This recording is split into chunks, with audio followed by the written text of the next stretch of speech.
American figure skater Nathan Chen's daring program is a formula for Olympic gold. Nathan Chen, the 18-year-old figure skating phenom out of Utah, deserves every bit of the hype that surrounds his gold medal chances at the 2018 Winter Games because he will attempt one of the most challenging routines ever performed at the Olympics. At 10 years old, he became the youngest ever winner of the U.S. Novice Championship. 2 years later, Chen broke the all-time scoring record at the U.S. Junior Championship. At the 2017 National Championships he made history again, becoming the first man in international skating history to land 5 quadruple jumps in one 4.5 minute long program. He also executed 2 quads in his short program. Then Chen did it again to win the 2018 Nationals as well as qualify for the Olympics. In PyeongChang, he has his sights set on becoming the first, and currently the only, figure skater competing with 5 different types of quadruple jumps: the loop, toe loop, Salchow, flip and Lutz. How to watch figure skating at the 2018 Winter Olympics? The idea is to go out there and do everything you can do, Chen told Barry Wilner of NBC Connecticut. It's more than the jumps, more than the quads, it's the entire package. But the quads are an important part of that. It's important because of the rule changes in 2004, a response to accusations of cheating during the 2002 Winter Games in Salt Lake City.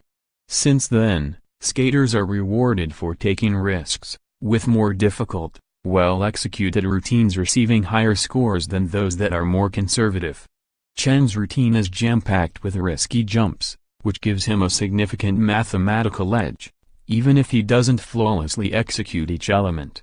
Dubbed the new judging system, NJS, or Code of Points, by the International Skating Union, the new system is points-based, and each skater receives 2 numbers for each routine. The first is an overall technical score for the performance, with more difficult elements starting with a higher base score. A quad toe loop, for example, has a base value of 10.3. Anything less, and the skater's base value would be downgraded, perhaps to that of a triple toe loop instead, carrying a base value 4.1. Did Vice President Pence request a meeting with figure skater Adam Rippon? Did Rippon refuse? The second score evaluates the quality of execution of the elements in the routine on a scale of -3 to +3. For instance, a skater could receive up to 3 points if the jump was flawless, with elements including a difficult entry, good height and distance and good extension on the landing. A skater could lose up to 3 points if the jump was done poorly, exhibiting poor speed, a weak landing, or, in a worst-case scenario, results in a fall. Add both scores together and you get a skater's composite score, with the highest total composite score from all judges determining the winner. It's here where Chen's degree of difficulty gets rewarded. During the 2018 U.S. Figure Skating Championships, Chen's average base value of his free skating program was 7.4, with a high of 16.6 after the execution of the quad Lutz with a triple toe loop. The second-place finisher, Ross Minor, had an average base value of 6.4, with a high of 12.0 after successfully completing a triple Lutz, single loop, triple Salchow combination. With 13 elements in each free skate program, Chen's added degree of difficulty effectively gives him a 13.3-point advantage, assuming each skater flawlessly executes his routine. That's roughly the base value of a quad Lutz, the second highest rated maneuver in the sport. So, should Chen land all his jumps, he basically gets another high-value jump added to his score. A huge advantage over the competition that not only raises his potential for a high score, but also serves as a buffer for any missteps. As if the degree of planned difficulty wasn't high enough in his nationals performance, Chen was supposed to execute a triple axel, base value of 8.5, and instead went with a perfectly executed quad Salchow, base value 10.5, pushing his point total even higher.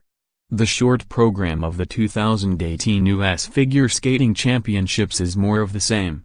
Chen planned two elements that carried double-digit base values, a quad flip, triple toe loop combination and a quad Lutz, whereas Adam Rippon, the second-place finisher in the short program, had none. Here we can see where the added difficulty even gives Chen some breathing room. If he feels he can't execute some of the harder jumps, he ditched the quad Lutz and executed a quad toe loop instead, a slightly easier maneuver, earning him a composite score of 13.2 for that particular move. But that aggressive program, and the buffer it creates, has limits. And that's particularly true when facing the world-class skaters in the Olympics.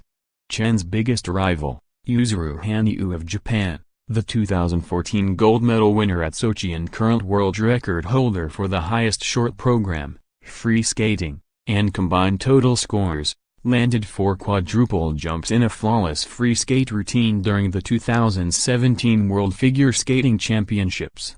He had an average base value of 8.0 during that free skate routine, with 5 of his executed jumps receiving credit for highlight distribution because he executed them later in the program, increasing the base value by 10%.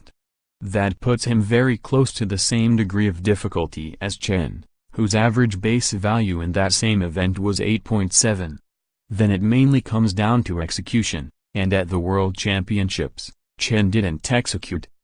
Nathan Chen and Adam Rippon took different roads to the Olympics. Chen didn't medal, finishing 6th, after a fall on 2 of his jumps and negative grades of execution on 2 others. However, there were some significant mitigating circumstances there. While his level of difficulty was sufficiently high, he attempted a record total of 8 quadruple jumps, 2 in the short program and 6 in the long program. His skates literally fell apart, requiring duct tape and hockey laces to hold them together. That bracelet is a roll of duct tape around Nathan Chen's wrist. Yes, he is taping the boots he wore at practice Wednesday afternoon, but he said he has 2 other pairs of boots ready to use. pic.twitter.com/7with6nvl9h, Philip Hirsch, at Olifil, February 7, 2018. If Chen would have executed his maneuvers as well as Hanyu, it would have given Chen an edge of at least 8 points in the free skating portion of the event, enough to bridge the gap between him and the seasoned veteran.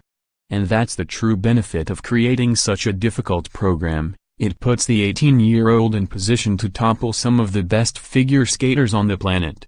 And this could be particularly true as Hanyu must cope with ligament damage to his right ankle sustained in November, if he wants to become the first figure skater in 66 years to win consecutive Olympic gold medals. Chen's degree of difficulty edge is more clear when viewed against another top competitor, Spain's Javier Fernandez, the 2015 and 2016 world champion. Fernandez had an average base value of 7.0 during the free skating portion of the 2017 World Figure Skating Championships and was even more conservative in the free skating, 6.5, and short program, 6.7, of the 2018 European Figure Skating Championships. While Chen will still need to execute his aggressive routine, simply taking the risk of all those quadruple jumps pushes him closer to the goal of a gold medal.